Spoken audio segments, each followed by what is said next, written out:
সত্যি ঘটনা অবলম্বনে অনেক দিন পর গ্রামে এসেছি বেড়াতে।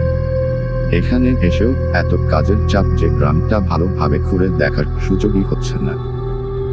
আজকে আবার একটু শহরে যাওয়াতে বাড়ি ফিরতে দেরি হচ্ছে। ঘড়ির কাঁটা ছুঁই ছুঁই রাত 11টা বেজে গেছে প্রায়। রাস্তা একেবারে নীরব। এত রাতে গাড়ি পাওয়া অসম্ভব বললেই চলে। গাড়ি না পাওয়ায় হেঁটেই রওনা দিয়েছি বাড়ির দিকে। শহর থেকে গ্রামের রাস্তায় আসার পর কিছুদূর যেতেই মনে হলো পিছন থেকে কেউ ডাকছে। রাতে কেউ পিছন থেকে ডাকলেন নাকি তাকাতে নেই, তাই জোরে হাঁটা শুরু করলাম।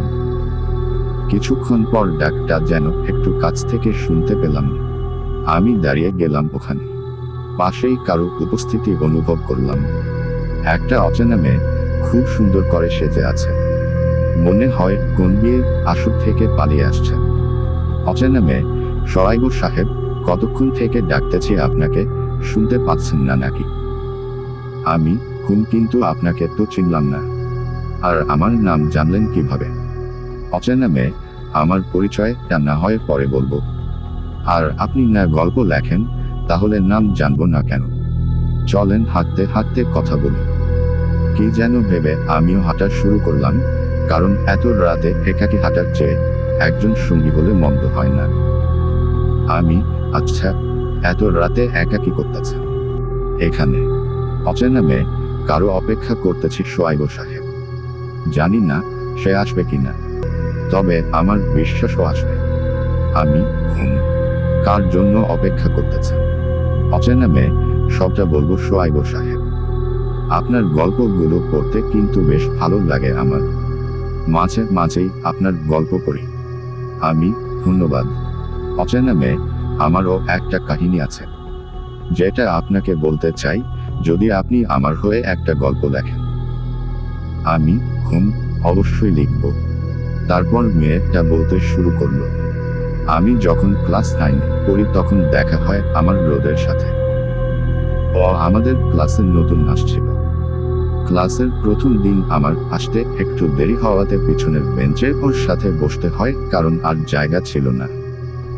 তারপর আমি কিছুক্ষণ চুপ থাকলাম, দেখলাম ও কথা বলে কিনা। যেটা বুঝলাম, ওর মধ্যে কোন ফিলিংসই নাই। তখন থেকে বলদের মতো বসেই আছে, তাকাইও না। তারপর আমি কথা বলে পরিচিত হলাম। কেন জানি না খুব ভালো লাগে আমার রোদকে। ছেলেটা খুব কম কথা বলে। আমি যা বলছি ওগুলোরই উত্তর দিচ্ছে, শুধু এর বাহিরে একটাও প্রশ্ন করেনি। তারপর দিন যত যেতে থাকে, রোদ সবার কাছে অনেক প্রিয় হয়ে ওঠে, কারণ ক্লাসের সব পড়াই পারত ও। মাঝে মাঝে আমিও পড়া বোঝার জন্য যেতাম ওর কাছে।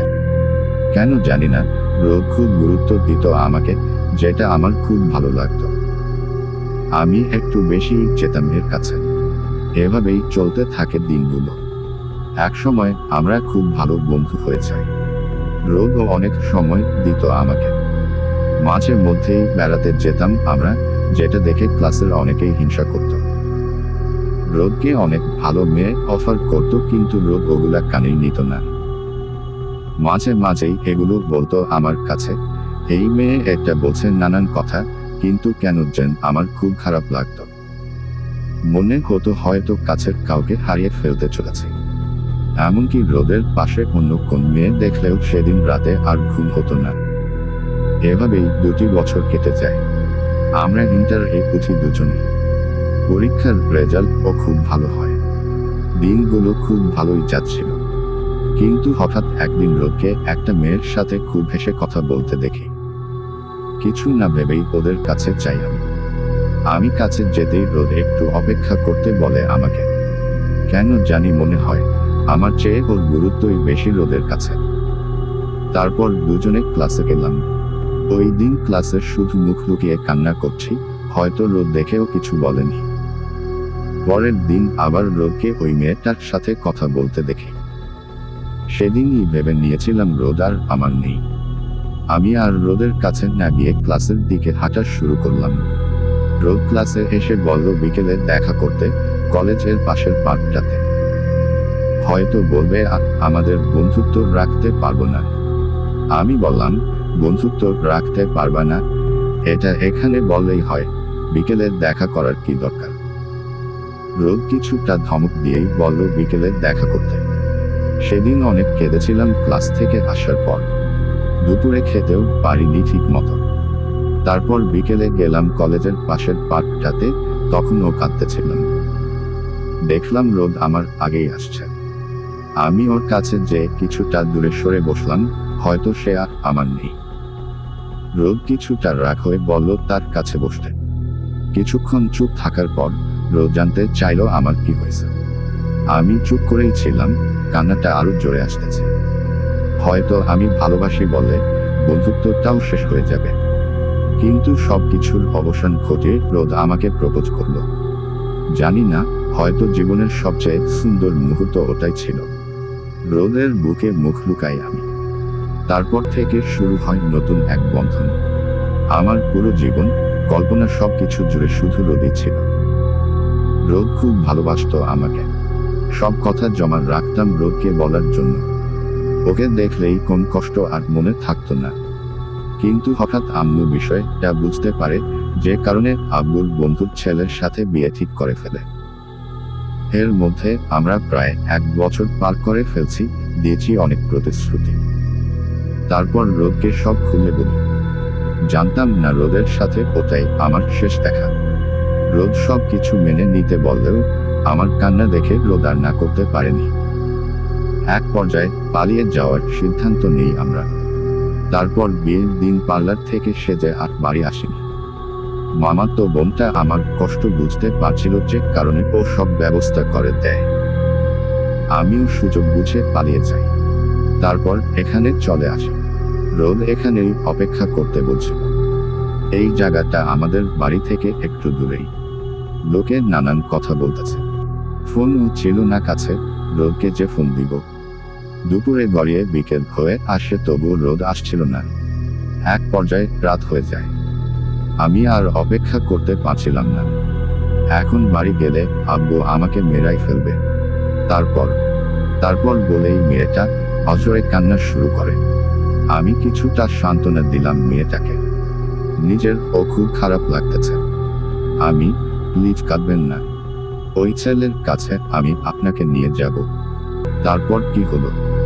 মেয়েটা কান্না বন্ধ করে আবার বলতে শুরু করলো, তারপর আমি এখানেই আত্মহত্যা করি ওই গাছটাতে, যেখান থেকে আপনাকে ডাকতেছিলাম। আমি কিছুটা ভয় পেয়ে তার দিকে তাকালাম। অচেনা মেয়ে, সোয়াইব সাহেব ভয় পাবেন না। আমি আপনার কিচ্ছু করব না। আমি অনেকটা ভয় পেলেও এখন আমার চোখেও অশ্রুদল খাচ্ছে। আমি, আচ্ছা রোদের বাসা কোথায় বলতে পারবেন? অচেনা মেয়ে, ঘুম কিন্তু অনেক দূর। তারপর মেয়েটার কাছ থেকে রোদের ঠিকানা নিয়ে ওর কাছ থেকে বিদায় নিয়ে আসি। বাড়ি যেতে যেতে প্রায় রাত 1টা বেজে যায়। সেদিন রাতে আর ঘুম হয়নি আমার। পরের দিন সকাল বেলা নাস্তা খেয়ে বের হয়ে যাই ওই মেয়েটার দেয়া ঠিকানা অনুযায়ী। যেতে যেতে প্রায় দুপুর হয়ে যায়। বাস থেকে নেমে আরো অনেকক্ষণ হাঁটতে হলো। তারপর অনেক খোঁজাখুঁজি করে পাই ঠিকানায় দেয়া বাড়িটা। দরজায় নক দিয়ে দাঁড়িয়ে রইলাম সেখানে। কিছুক্ষণ পর এক ভদ্র মহিলা গেট খুললেন। আমি, আসসালামু আলাইকুম। ভদ্র মহিলা, ওয়ালাইকুম আসসালাম। কারে চাও বাবা? আমি, রোদের সাথে একটু দেখা করব আন্টি। এটা বলতেই উনি কান্নায় ভেঙে পড়লেন। মনে হলো পরিবেশ বেগতিক। তারপর উনি আমাকে ভেতরে বসতে বললেন। ভেতরে গেলাম। বাড়িটা বেশ সাজানো গোছানো। আমাকে একটা চেয়ার দিল বসার জন্য। আমি, আন্টি এভাবে কাঁদতেছেন কেন? আপনাকে দেখে খারাপ লাগতেছে আমার, প্লিজ কাঁদবেন না। রোদের কি হয়েছে? ভদ্র মহিলা, রোদ আর দুনিয়াতে নাই বাবা। আমি কিছুটা থমকে গেলাম। জানি না কি হচ্ছে এসব। আমি, আন্টি কিভাবে কি হলো যদি একটু বলতেন। ভদ্র মহিলা, কিছুদিন আগে পোলাদা এক মায়ের লনের লাইগা চাইতেছে। আমারে বলছিল সেই কথা। আমি ওর দরজা আটকায় দিয়ে রাখছিলাম পিছন থেকে, জানি না যাইতে পারে। কি খাওয়াইব ওই মায়েরে? সকালে দেহি ফ্যানের লগে চুলতাছে পোলাদা। আমি কি দোষ করছিলাম জানি না। পোলা ডারে এত তাড়াতাড়ি নিল কে আল্লাহ। আমি, আন্টি প্লিজ কাঁদবেন না। আজ হোক কাল হোক যে যাওয়ার সে তো যাবেই। ওর রুমে একটু নিয়ে যাবেন। ওনার সাথে রোদের রুমে গেলাম। রুমে মনে হয় এই কয়দিন কেউ আসেনি। আন্টি বারবার নিষেধ করছিল, তাও আসছে।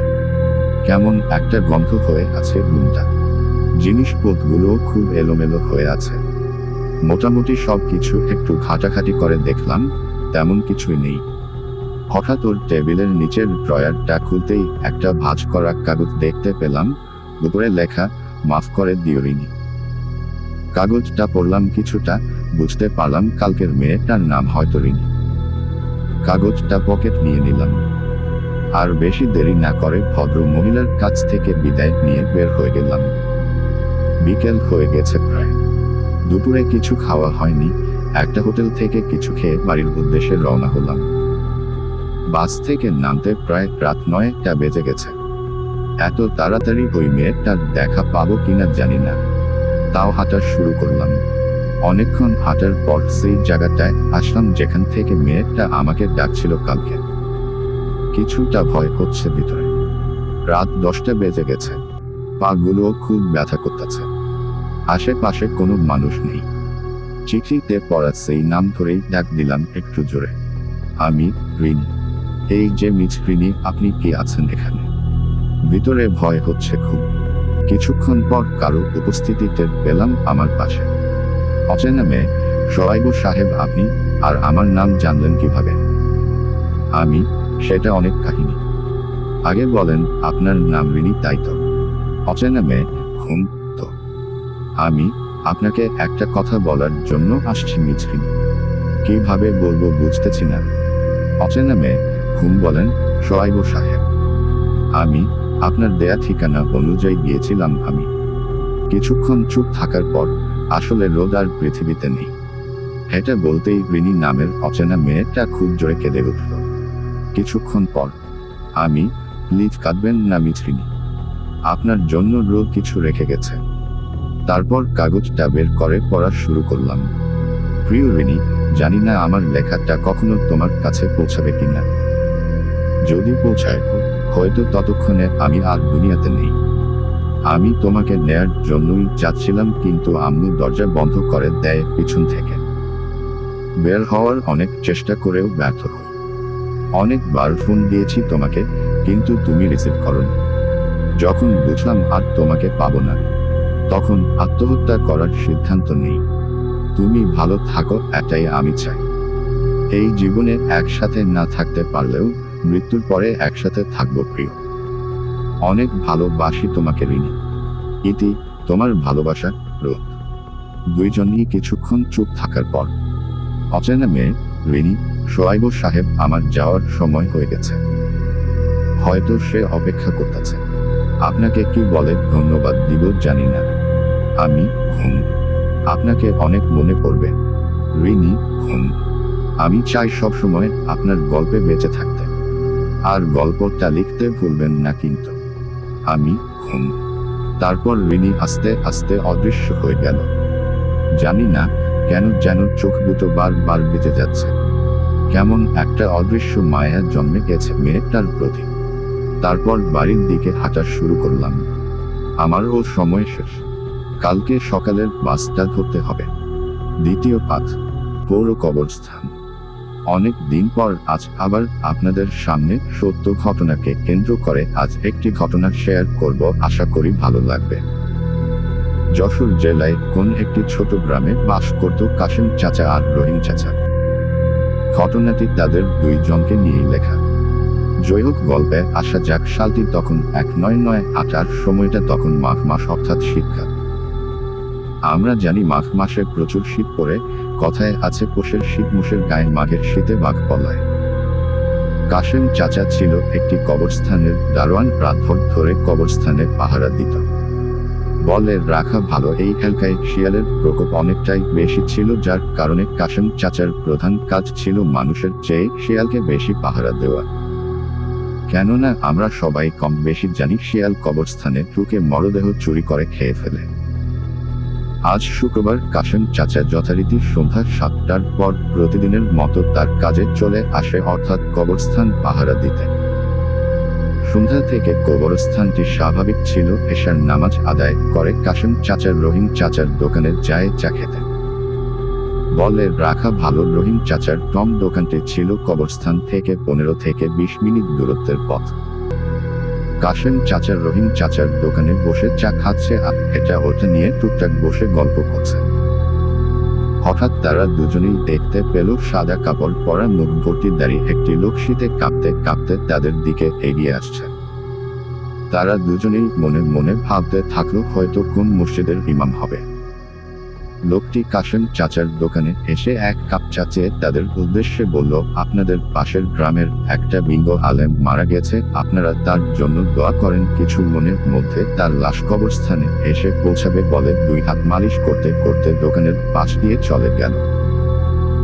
আমরা জানি এখনকার মতো আগে মানুষকে কবর দেওয়ার জন্য খুব বেশি কবরস্থান ছিল, যার কারণে এক জায়গায় অনেকগুলো মানুষকে কবর দেওয়া হতো, আর এজন্যই ওই কবরস্থানগুলোকে বড় বড় স্থান বলা হতো। কাশেম চাচা রহিম চাচাকে বলল, কাশেম ভাই আগে পরে লোকটিকে কি আমাগো গ্রামে দেখছনি? উত্তরে রহিম চাচা বলল, না গো ভাই, আগে পরে তো এই লোককে আমাগো গ্রামে দেখি নাই। যাই হোক, যেহেতু একজন বিঙ্গ আলেম মারা গেছে, আমাদের উচিত তার জন্য দোয়া করা। হঠাৎ তারা দুজনেই দেখতে পেল দূর থেকে সাদা কাপড় পরা অনেক লোক কাঁধে খাটিয়ায় করে লাশ নিয়ে আসছে। রহিম চাচা বলল, সত্যি হয়তো কোন বিঙ্গ আলেম মারা গেছে, এজন্য এত লোক। হঠাৎ দূর থেকে দেখা গেল সাদা কাপড় পরিহিত অনেক লোক কাঁধের উপর খাটিয়ে নিয়ে দোয়া পড়তে পড়তে কবরস্থানের দিকে আসছে। কাশেম চাচা বলল, সত্যি হয়তো কোন বিঙ্গ আলেম মারা গেছে, এজন্য এত লোক। যাই হোক, আমি গেলাম, তালা খুলতে হবে, আবার পরে দেখা হবে। রহিম চাচাকে উদ্দেশ্য করে কাশেম চাচা বলে চলে গেল। কাশেম চাচা কবরস্থানের তালা খুলে ভিতর ঢুকে আলো মেরে চারপাশ ভালো করে দেখতে থাকল। কিছুক্ষণ পর সাদা কাপড় পরা লোকগুলো লাশটি নিয়ে কবরস্থানের ভিতরে প্রবেশ করল। কিছু লোক কবর খোঁড়ার কাজে নেমে পড়ল। হঠাৎ কাশেম চাচা দেখতে পেল গেটের বাহিরে অনেকগুলো শেয়াল। শেয়ালগুলো ভিতরে ঢোকার আগেই কাশেম চাচা গেটটি আটকিয়ে দেয়। পিছন ঘুরে তাকাতেই দেখতে পেল কবরস্থানের ভিতর অনেকগুলি শেয়াল দাঁড়িয়ে আছে। শেয়ালগুলো ভিতরে আসলো কিভাবে? আমি তো একটু আগেও দেখলাম কোন শেয়াল ভিতরে নাই, আর তাছাড়া শেয়ালগুলো ভিতরে প্রবেশ করার আগেই তো আমি গেট লাগিয়ে দিয়েছি। মনে মনে ভাবতে রইল কাশেম চাচা। তিনি তার হাতের টর্চ লাইটটি অন করে শেয়ালগুলোর চোখে মারতেই সাদা কাপড় পরিহিত লোকগুলোর মধ্যে একজন বলে উঠল, চোখে আলো মারছেন কেন? আলো বন্ধ করুন। কাশেম চাচা এবার যথারীতি কিছুটা ভয় পেয়ে গেল। আমি তো শেয়ালের চোখে আলো মারছিলাম, তাদের চোখে তো নয়, তাহলে তারা একথা বলল কেন? কাশেম চাচা মনে মনে ভাবতে রইল। হঠাৎ শেয়ালের দিকে চোখ পড়তেই দেখতে পেল তার সামনে থাকা শেয়ালগুলো একটাও নাই। গাছের ডালের দিকে চোখ পড়তেই সে দেখতে পেল সব কয়টি শেয়াল গাছের ডালের উপর বসে আছে। কাশেম চাচা এবার রীতিমতো অনেকটাই ভয়ে পেয়ে গেল। তৃতীয় পাঠ। আমি সুশ্রী। আমার মায়ের সাথে ঘটে যাওয়া এক ঘটনা আপনাদের মাঝে তুলে ধরছি। আমার মা আমাকে যেভাবে বলেছিল আমি সেইভাবে বলার চেষ্টা করছি। আমি যখন ক্লাস 5-এ পড়ি তখন আমরা সব বান্ধবীরা মিলে ভোরবেলা আম কুড়াতে যেতাম। এমন করেই আরেকদিন আমরা সবাই একসাথে বসে ভাবলাম কালকে আবার আম কুড়াতে যাব। আমরা 4 বান্ধবী ছিলাম, আমি, কলি, পাখি, মুক্তা। আমরা সবাই প্ল্যান করলাম যে কালকে যাব। তারপর সন্ধ্যা নেমে আসায় যার যার বাড়ির দিকে রওনা দিলাম। কলি আর পাখির বাসা একসাথে ছিল, তাই সবসময় পাখি কলিতে ডাক দিত। বরাবরের মতো সেই দিনও পাখির ডাকে কলির ঘুম ভাঙল। তারা উঠে একসাথে বাসা থেকে বের হয়ে হাঁটা ধরল আম গাছের কাছে। কলি পাখিকে জিজ্ঞেস করলো বাকিরা কোথায়। পাখি কোন উত্তর দিল না। তারপর তারা আস্তে আস্তে পৌঁছে গেল আম গাছের কাছে। সেইখানে গিয়ে কলি কাউকেই দেখতে পেল না। সে খুব ভয় পেতে লাগলো। তারপর পাখি তাকে কিছু না বলেই লাফ দিয়ে গাছে উঠে গেল, যা অনেক অস্বাভাবিক লাগছিল। তারপর কলি সেখানে থেকে দৌড়ে সামনে আগাতে লাগলো। ঠিক তখনই পাখি তার চুল ধরে টান দিয়ে তাকে মাটিতে ফেলে দেয়। তারপর সে অনেক পালানোর চেষ্টা করতে থাকে, কিন্তু সে আর সামনের দিকে আগাতে পারছে না। তারপর দেখা গেল দূর থেকে হারিকেনের আলো দেখা যাচ্ছে। সে বুঝতে পারল কেউ একজন আসছে এইখানে। কিছুক্ষণ পর সেই পাখিরূপী জিনটা মানুষের আশার ইঙ্গিত পেয়ে বাতাসের সাথে তলিয়ে যায়, আর কলি সেখানেই জ্ঞান হারায়। চোখ খুলে দেখে আমি পাখি মুক্তা ওর সামনে বসে আছি। তারপর আমি তাকে বললাম আমি সেই দিন বাসা থেকে বের হতে যে মায়ের কাছে ধরা পড়ে গেছিলাম। তারপর আমি লুকিয়ে লুকিয়ে বের হয়েছিলাম। তারপর মুক্তা পাখিকে ডাক দিলাম, তোকে ডাক দিতে গিয়ে দেখি তুই বাসায় নাই। তারপর আমরা সবাই বুঝতে পারছি তোর সাথে হয়তো কিছু খারাপ হতে যাচ্ছে, তাই আমরা আম গাছের কাছে যেতে থাকি। সেইখানে গিয়ে দেখি তুই মাটিতে পড়ে আছিস। তারপর আমরা সবাই তোকে বাসায় নিয়ে আসি। তার কিছুদিন পর কলি মারা যায়। এরপর থেকে আমার মা ও তার বান্ধবীরা কেউ সেই গাছের সামনে যায় না। নেক্সট নাম্বার পাঠের জন্য অপেক্ষা করেন, খুব তাড়াতাড়ি নিয়ে চলে আসব। আর ভিডিওগুলো ভালো লাগলেই অবশ্যই চ্যানেলটিকে লাইক আর সাবস্ক্রাইব করবেন। ধন্যবাদ।